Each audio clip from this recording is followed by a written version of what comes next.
I am the Tofu Golem. Please enjoy the video. You begin by confirming the essentials. Make sure your Hey TV is powered and updated, and that your phone or laptop is on the same Wi-Fi network. Once done, open Google Home or a Cast-enabled app on your device. You need the TV's Chromecast built-in active, so navigate the TV settings and enable it if it's off. Now look for the Cast icon in the app. Tapping it starts the discovery process. Follow the quick prompts to select your Hey TV and pair for the first time. You should now complete the connection and configure details. After selecting the Hey TV from the Cast list, confirm the numeric code shown on screen so the devices trust each other. Once connected, go to the TV's display settings to choose resolution and scaling for best picture. Make sure aspect ratio matches content. Also set audio output to TV speakers or external receiver if used.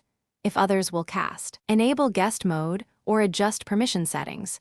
This keeps casting simple while you finish by testing. Start a video or mirror your screen to verify playback, audio sync, and that remote control works.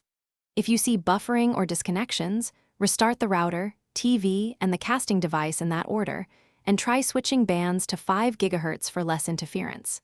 If problems persist, restart the Chromecast built in via the TV settings or perform a factory reset as a last resort. One key troubleshooting tip: check your router's DHCP and firewall. Blocked ports or IP conflicts often cause casting failures. Thanks for watching. Consider subscribing if we helped you today.